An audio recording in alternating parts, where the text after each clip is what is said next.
Olá a todas e todos, bem-vindos ao podcast do Nota Terapia. Hoje a gente vai falar sobre um filme que assistimos há pouquíssimo tempo, chamado As Palavras. É um filme de 2012 que estreia o Bradley Cooper e a Zoe Saldanha e fala sobre um homem que encontra um manuscrito perdido e resolve publicar esse manuscrito como se fosse seu. Luiz, fala um pouquinho do que você achou do filme. Eu acho o filme muito interessante porque esse personagem feito pelo Bradley Cooper, ele é um autor que tá se sentindo fracassado, né? Incapaz de escrever, tem seus livros rejeitados, começa a trabalhar numa editora ali entregando papel e de repente ele acha esse manuscrito e publica com o nome dele porque ele fica fascinado. Então eu acho que a intenção dele inicial não é nem a de roubar o manuscrito e publicar como dele, mas é de ver esse texto fascinante e ganhar mundo. Só que no segundo momento ele começa a ganhar os louros disso e começa a ver a vida dele crescendo e tal. Então eu acho que o filme coloca em questão uma grande discussão sobre autoria. Acho que a questão da autoria é sempre muito complexa quando você fala em relação a livros. A quem pertence uma história? A quem pertence um texto? A quem pertence um livro? Isso tudo a gente se pergunta muitas vezes e não consegue encontrar muito uma resposta. Se eu conto uma história que se passou com você, a história pertence a mim que contei ou a você que viveu. Então, de certa forma, o filme vai colocando essas questões de autoria em várias camadas, né? Você tem um escritor que está fazendo uma palestra, lendo um livro, e o livro conta a história de um cara que acha um livro e publica esse livro como dele, e aí ele encontra um velho que conta a história dele, mas não quer ganhar os louros pela história, ele só quer que o outro tenha consciência de que ele escreveu. Então parece uma trama muito complexa que vai entrando uma história dentro da outra,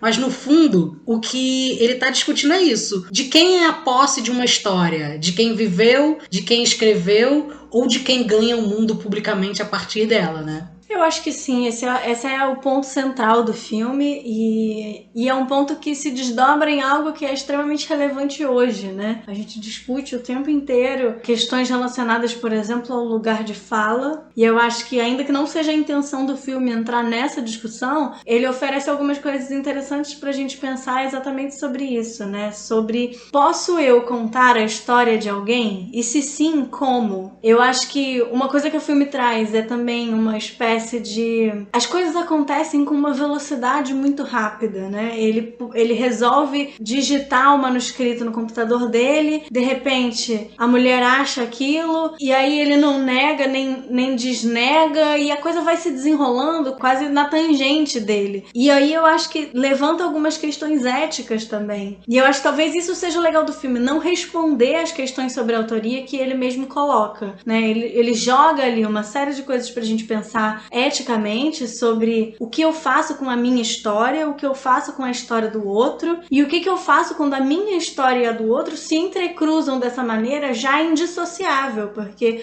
o desenrolar das coisas tornou elas indissociáveis. Será que existe algo que possa redimir um erro do passado?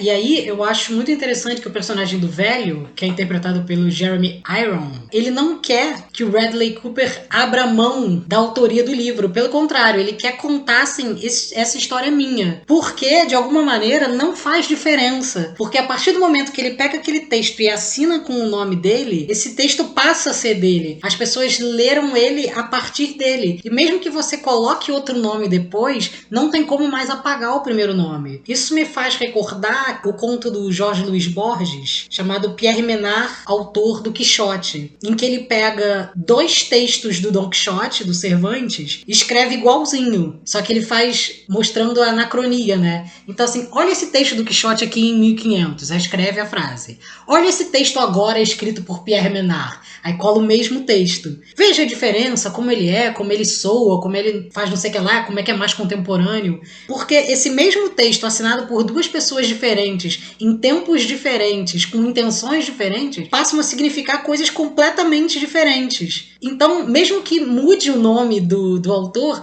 não vai mudar o livro, não vai mudar a autoria, porque é completamente diferente o livro de um e o livro de outro. São 2 livros completamente diferentes e não dá mais para reunir eles. Por mais que essas histórias, como você disse, estejam indissociáveis, elas também são apartadas demais para que você consiga mudar os rumos da história, né? Sim, é verdade. E já que estamos recordando outras coisas a partir do filme, eu fiquei lembrando muito de um filme brilhante com a Glenn Close, que é um filme de 2017 chamado A Esposa.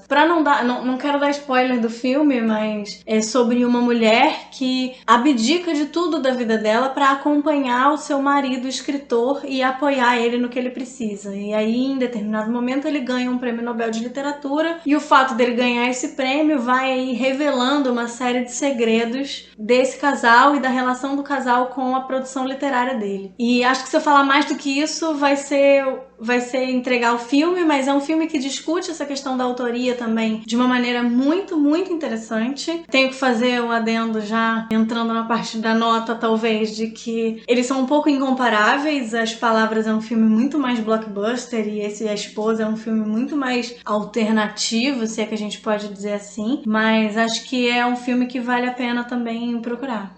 Eu acho que uma última coisa que eu gostaria de ressaltar no filme é como o papel que o autor ganha no mundo a partir do momento que ele passa a ser considerado um autor importante, né? Como que as coisas funcionam como reação em cadeia. Depois que ele publica esse livro que ele encontra e fica famoso, passam a querer publicar todos os outros livros dele, e ele passa a ficar reconhecido, ele passa a ganhar prêmios, e aí ele se torna um grande escritor. O que significa que escrever é quase irrelevante para uma cadeia de publicação de livros. O que importa é alguém achar que o seu livro merece ser vendido e por algum motivo que você não sabe qual é, ele vender. E aí a tua carreira vai seguir um curso totalmente natural. Enquanto que uma pessoa que escreve magnificamente, como o personagem do velho, nunca mais escreve porque a própria história é muito traumática para ele. Ele que gostaria de ser um escritor e é um escritor, deixa de ser um escritor. Então também coloca muito a questão de que os grandes escritores do mundo nunca escreveram. Tiveram vidas que são artísticas e muito poéticas, apesar de não ter tido oportunidade de escrever, ou terem escrito uma obra, ou terem escrito para guardar a gaveta, ou ter escrito para mostrar para uma ou 2 pessoas. Então escrever é muito mais do que um ato de publicar livros e viver de sucesso, receber prêmios e o Nobel. Escrever, eu acho que é um movimento também que é feito para dentro, né? Sim, e aí nesse sentido, a pessoa que é reconhecida como uma grande escritora, como um grande escritor, não contém em si toda a possibilidade de ser um escritor brilhante. Quem define quem é um grande escritor faz isso deixando de fora necessariamente grandes escritores que não vão ser reconhecidos como tal. E é importante também lembrar que o filme chama As Palavras, que faz a gente querer pensar quais são as palavras do filme que eles querem que a gente ouça. É as palavras do escritor que escreve, são as palavras do livro que o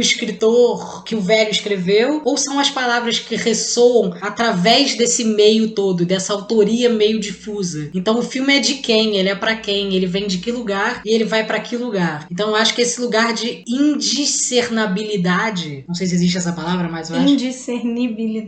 Indiscernibilidade do filme faz a gente achar o tempo inteiro que a coisa tá meio que no ar, assim como são todas as palavras, né? Como disse o grande Karl Marx, tudo que é sólido se desmancha no ar. Então vamos agora para a parte mais importante do nosso podcast. Luísa, que nota você dá para As Palavras? Eu dou para esse filme uma nota 7. Eu acho que ele é um filme que traz algumas questões bastante interessantes, mas acho ele um pouquinho frouxo em termos de roteiro. Eu acho que a história podia se desenrolar de uma maneira mais interessante, e acho que algumas personagens também são construídas de uma maneira um pouco frágil, mas por ser um filme que traz questões relevantes em relação à autoria, que é uma temática super importante, minha nota é 7. Eu dou um 7,5, porque eu acho que também o filme ele se complica mais do que ele precisa. Eu acho que eles tentam fazer um filme mais inteligente do que a ideia cabe, então ele acaba se enrolando em algumas questões na maneira de se traduzir em clareza, em até complexidade. Ele fica mais confuso que complexo. Mas de qualquer maneira é um filme muito bom, que faz a gente pensar muito, e a gente que ama livros acaba podendo ver um pouco sobre os meandros do mundo dos livros. E qualquer dia voltamos com mais um podcast do Nota Terapia, nossas vozes, nossa alegria e nossa visão de mundo espetacular. Até mais. Até a próxima.